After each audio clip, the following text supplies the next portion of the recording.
What is up, fellow bench warmers? Welcome to your daily fantasy quickie.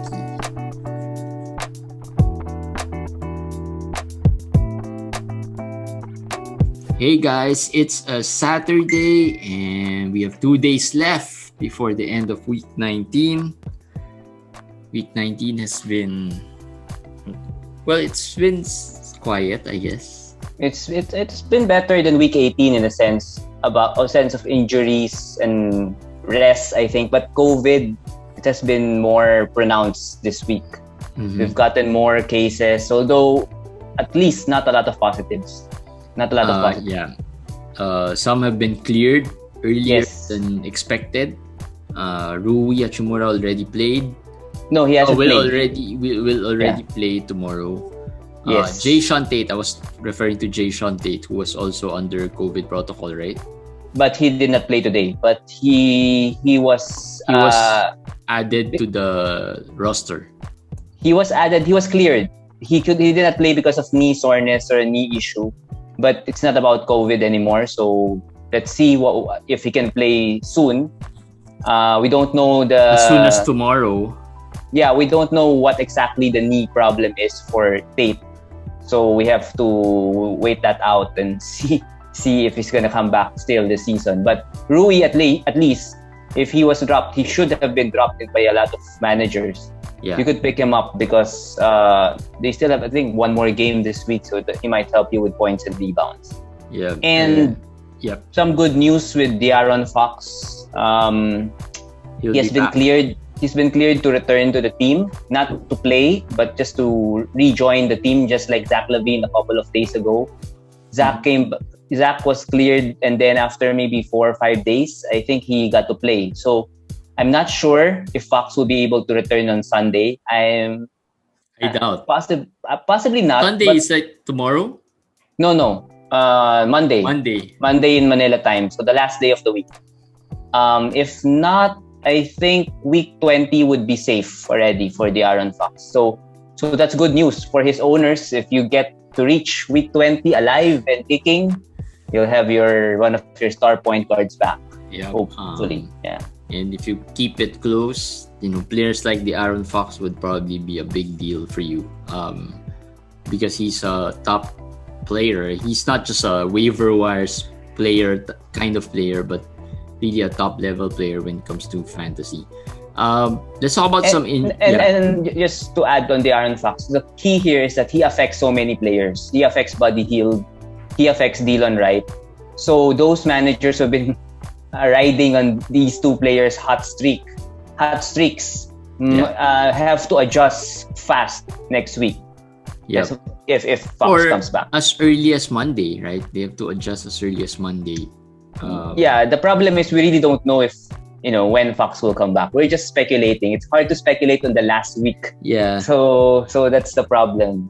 And right? they're pretty much out of it. So a lot of players have been they haven't really said that they have shut down certain players, but pretty much there's one by one some of the players are just sitting out the rest of the season. OG Anunoby, I think safe to say, is out for the season.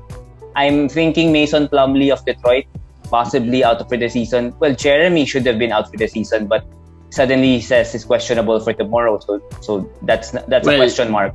That's a question mark. Unless he plays. Yes, but it's still a question mark. So I think he's out for the season. Kyle Lowry is out again tomorrow. So I think VanVleet is out again. VanVleet is also out, but Lowry's been out for 2 games straight again. So again, we don't know what Toronto is thinking here. But those players, they're in kind of Donovan Mitchell, since we're going to talk about Donovan Mitchell, he's given another week to recover, which means he's probably out for the season because the week is only 1 season left. He might play their very last game, possibly, but that's just 1 game. I don't know how it could help you. So there. And then speaking of out for the season, Zion Williamson has been declared out for the season. This one is pretty much really official, right? Because I think that he has a broken finger. Broken right pinky finger, but I think they didn't say out for the season. They said out indefinitely, but I guess you could you know, you could interpret that as out for the season also, since there's only 1 week left. Yeah. So I'm the sorry, only out indefinitely, both him and Yes. Brandon Ingram. No, the Ingram situation is kind of weird. Yahoo said he's out indefinitely, but when you look at the press conference or the reporters of New Orleans, they said he's day to day going forward, which is more plausible because this injury is a low ankle sprain. It's not a real bad sprain, and the Pelicans have a fighting chance to make it to the 10th spot. So I don't know. I mean, why? I don't know if he's really out indefinitely for a low ankle sprain. It makes me wonder if there's something going on here, because I think even Zion's injury can be played through. I believe it can, but we don't know what they're thinking, or we don't know if they really want to get into that play-in battle. Yes. New Orleans, who are they're 2 games? They're 11. They're 11th. I think Sacramento is 12th. They're 2.5 games away. So yeah, it's mathematically at this point, I think they can sense that it probably won't end well for them already. They lost today's game. They could have won today's game against Philly. They could have upset Philly. They lost by 2 points, and it was a bad loss because they were leading pretty much at the fourth quarter, and towards the last few minutes, they just squandered the lead. They're also out Steven Adams. That's another player we're not sure if what's the status. He suddenly played it the other day, and then he's out again today with the same injury. So if Zion and Ingram will be out, I would assume that Steven Adams will not be forced back also.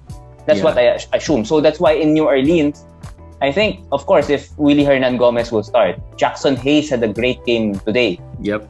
So Jackson Hayes is a good add because he can play power forward actually. So some of the minutes of Zion can go to Jackson Hayes. Of course, for me, James Johnson, especially we all love those stocks, those steals and defense and the blocks, should be my priority add. But Jackson Hayes intrigues me also. He intrigues me because of what New Orleans will be doing the next week. Probably just play the young guy, right? Especially if they decide to, just shut down Ingram, shut down Williams, Zion, right? If they decide to do and Adams, for sure Jackson Hayes will get a ton of minutes from Najee Marshall also.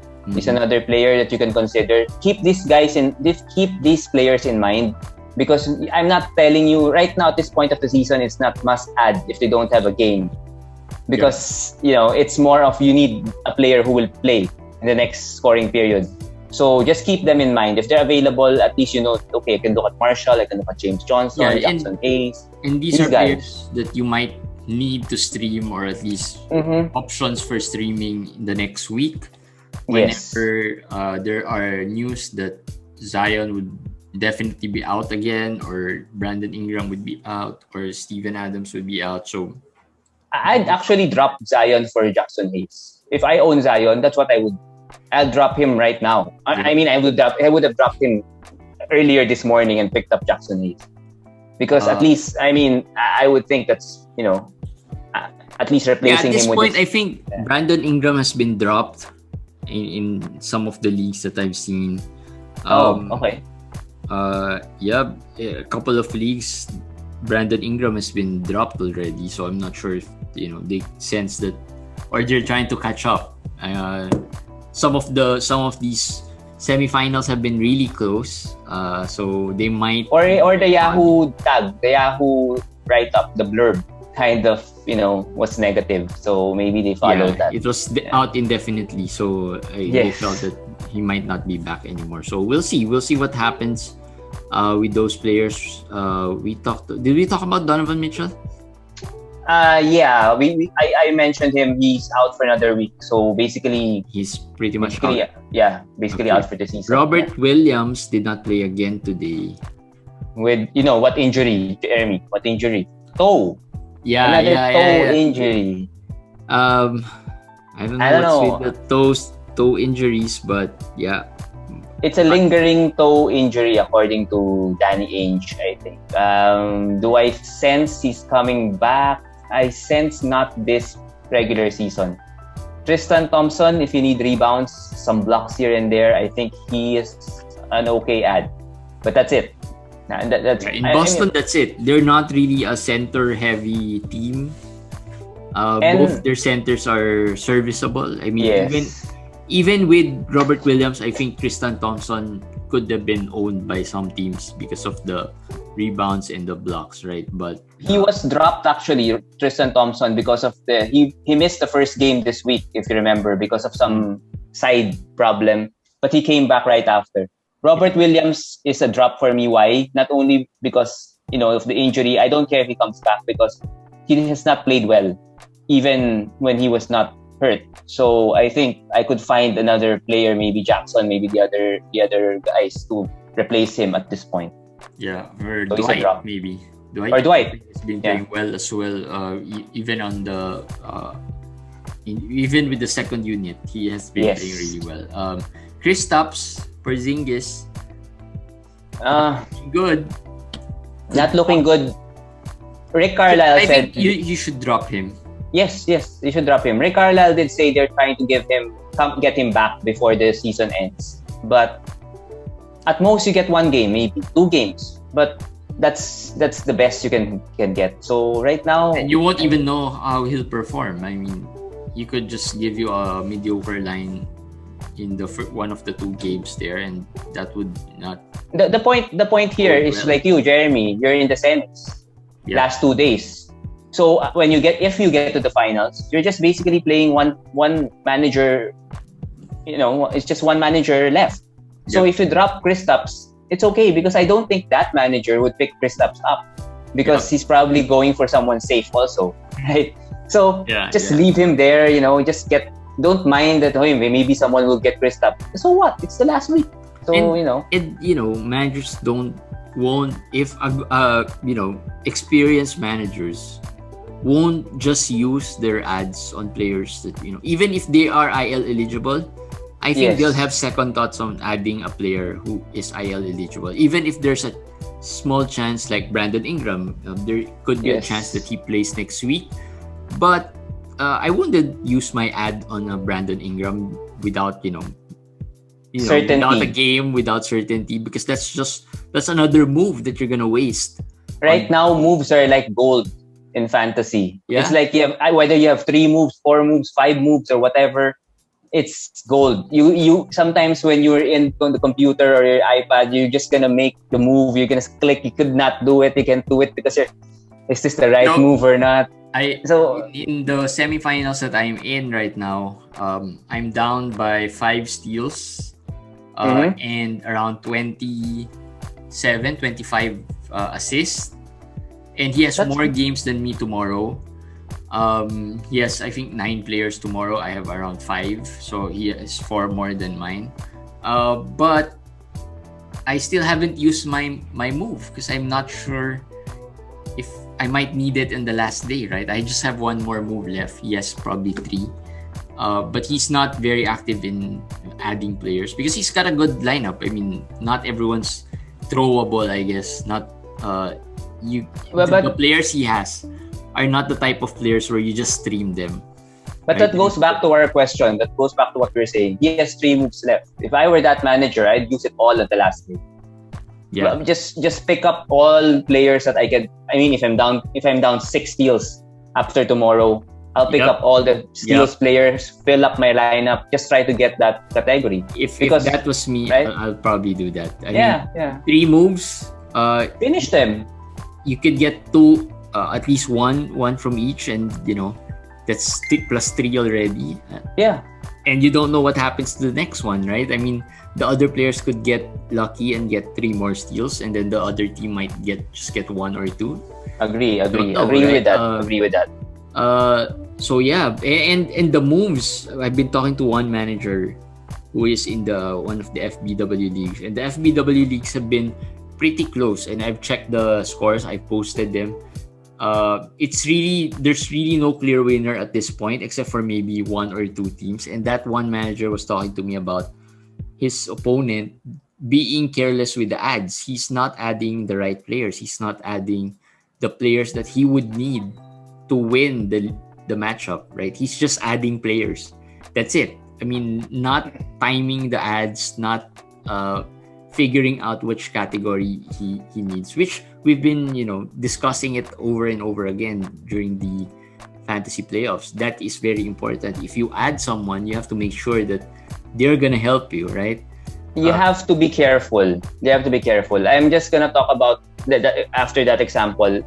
I talked about the player where I'm against in one of our leagues. As I said, he added some players also this week because he was thinking that it was steals and blocks that were gonna be close.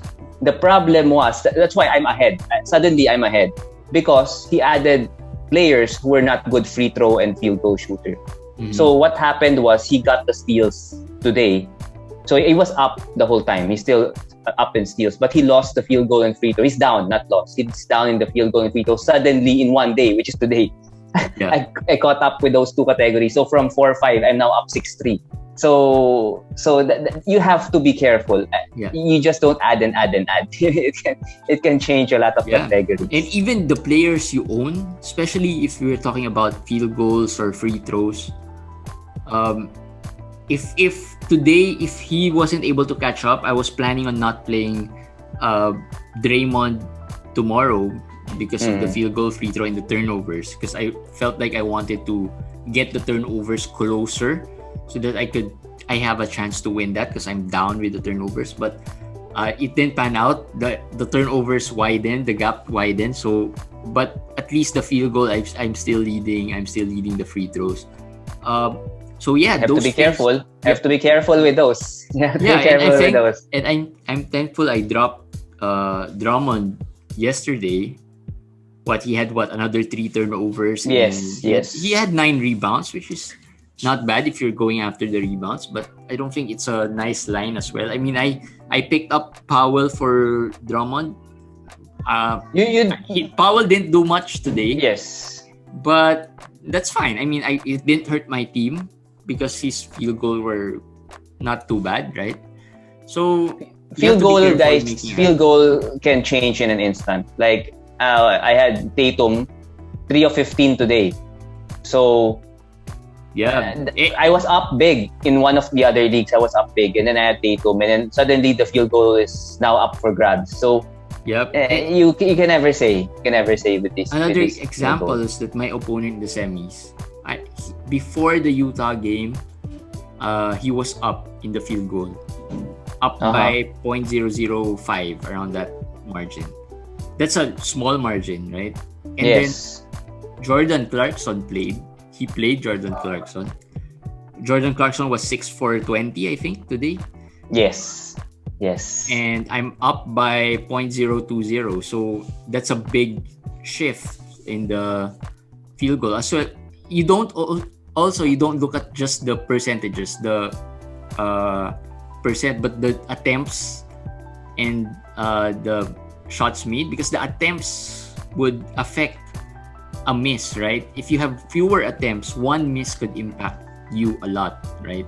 If you have more attempts, one miss could impact you less, right? Yes. So if you are the team, if you are the fantasy team with fewer attempts, that means a miss by your player would give you a big drop, right, in your field goal. Unlike if on the other side, if your opponent, has more attempts but his players missed, he has that buffer because he has so many games, so many attempts already. So those things you could also check on how bad the free throws and the field goals can be or can shift, right? So those are the things that you probably would be you would need to be careful about, because adding players can really kill your field goal and free throws. And just classic example of what Com said. So this season I think I've learned so much about that. I mean, playoffs, adding, because before this season I don't think I've made too many playoff matches. So this year I've learned a lot about playing the playoffs and how to adjust and adapt and preserve the move so that you'd have that last playing day to adjust, right? Yes, that's correct. Houston, speaking of adjustments, so let's talk about Houston for a bit. They have a game, another game tomorrow. They were able to suit up 9 players, I think. They were able to play 8 players, 8 players. Okay. I was hoping it was Christian Wood who would be the 8, but Daniel House from Doubtful was the one who was able to play. But the players, I did say that if they play, like DJ Augustine, I said if DJ Augustine plays, he's gonna be someone to look forward to, and he did play today. He started, and I like him tomorrow if he plays because it's a back-to-back. So coming from an injury, he's an old guy, so I don't know. But if you want to be, I hope you got at least one of the Rockets as a streamer for tomorrow. They signed Kristaps Thomas, new player. He's a good player. He's a guard who could pile up some stats. Armoni was surprisingly good today. 3 steals, 1 block. Anthony Lamb. So these guys, actually, Armoni, if you look at the Houston lines, everyone played well. Yes, but who were they against? They were against the Bucks. The Bucks, exactly. The Bucks that's what people do not realize. They thought the Bucks was last year's Bucks. The whole year, the Bucks is one of the bottom third in defense. Not defense, in pace. So the Bucks, if you play the Bucks, it's actually not bad. It's fast pace. So it doesn't mean they're terrible in defense, but the game just flows faster. There's much more possessions. So that helps them.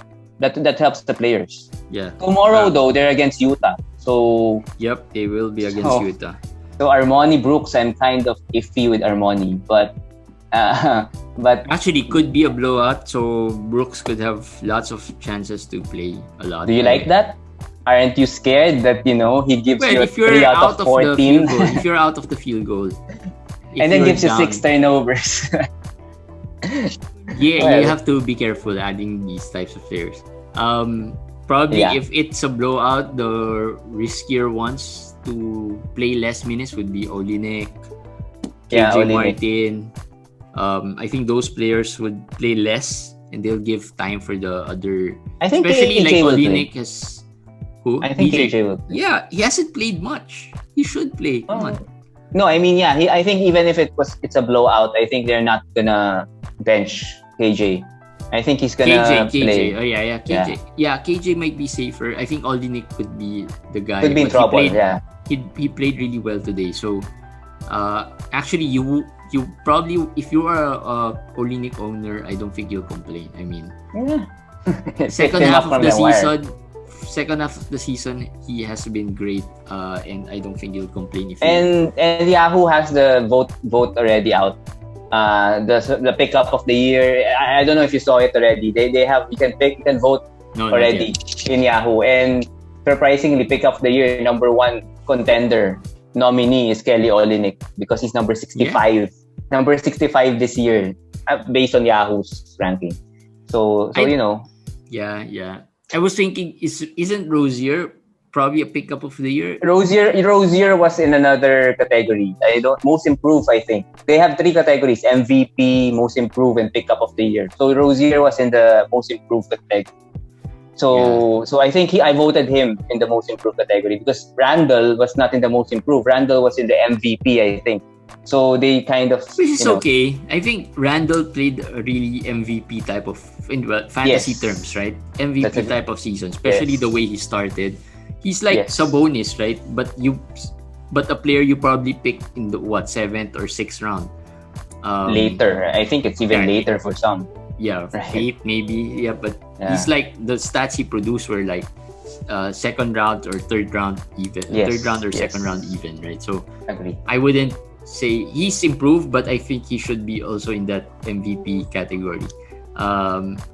So Houston would be a good would stream for tomorrow. Other stream plans, matchups you mentioned in your Quickie. I like Washington, Indiana. I like that very much. Washington has always been a good. And Indiana too. It's juicy matchup. I hope Malcolm Brogdon. I don't know what to hope. Malcolm Brogdon is needed in one of our teams, but I am going up against him. So maybe since our team with Jeremy is kind of already in the rocks, maybe I hope Malcolm Brogdon doesn't play, so that TJ McConnell would probably have a big game tomorrow. And if you want some streamers, Doug McDermott, O'Shea Brissett, and don't drop these guys. Don't drop these guys if you pick them up, because they have 5 games next week. So Indiana has 5 games next week. Indiana has 5 games next week, and O'Shea Brissett, it's gonna be popular again.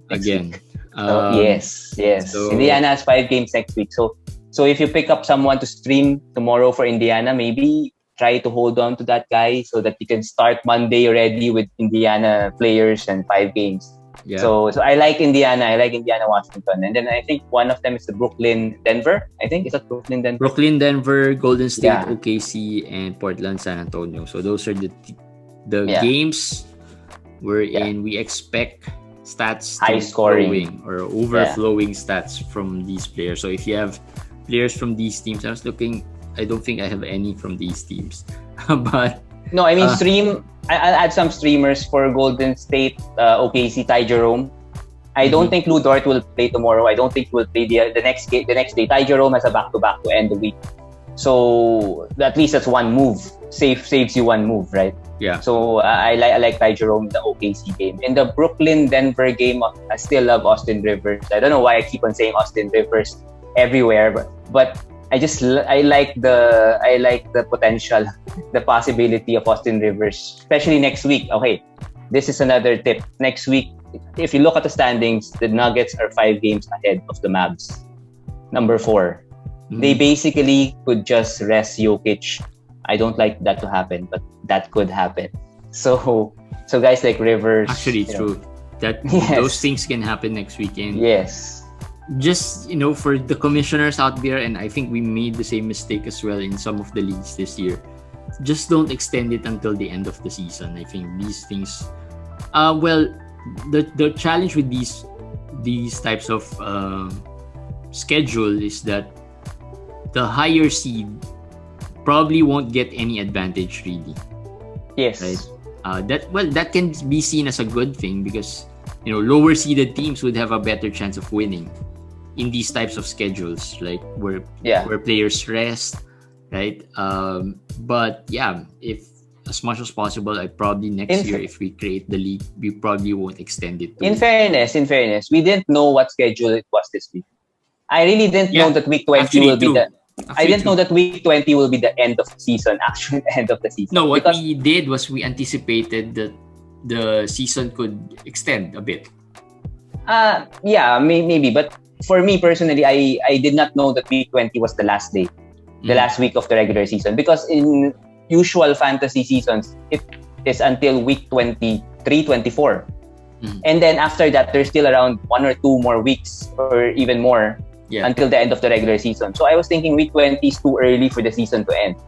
And that's the reason why we made the leagues week 20, so that we can maximize more, play fantasy longer. But I guess that's wrong. And we didn't really know the schedule. Schedule wasn't even out. I mean, it was just out by the All-Star game. So we didn't. I think in general, just follow the default of Yahoo. Yahoo knows better. The default was 17, 18, 19. And looking back, I think that was the best. Yeah, probably that was the most exciting weeks to have the playoff fantasy playoffs, right? Now it's really more of luck, lots of luck involved as well. Prayers, and of course, prayers. if you really need players to play, Giannis played today. I'm thinking he might rest tomorrow. Let's see. I hope. I'm not sure if you were going up against, or if you have Giannis. I'm sure you don't want that to happen, but it's a back-to-back, so we'll see. Some players might rest, right, from Milwaukee. Then suddenly it's Drew who rests, which I have in my lineup. So I hope let everyone play anyway. So just let everyone play. That's it. That's a short quickie for us today. It's really, there's a good luck in your next 2 days. Tomorrow we could do the weekly analyze thing for the final week. For week 20. So watch out for that. Watch out for that. So that we can you can prepare for those Yes. who will be left standing. Chances are there'll be just a few, because after today this week, another half of the fantasy managers would be. But we're here for you, whoever you guys are. We'll be here until. We're here for the losers. We're gonna be here for the winners. Yeah, we're here for everybody. Every day. All right, guys. We're so close to the end, right? Why stop now, right? Why stop now? Yes. So yeah, that's it for Daily Fantasy Quickie. We'll see you again tomorrow. Bye, guys.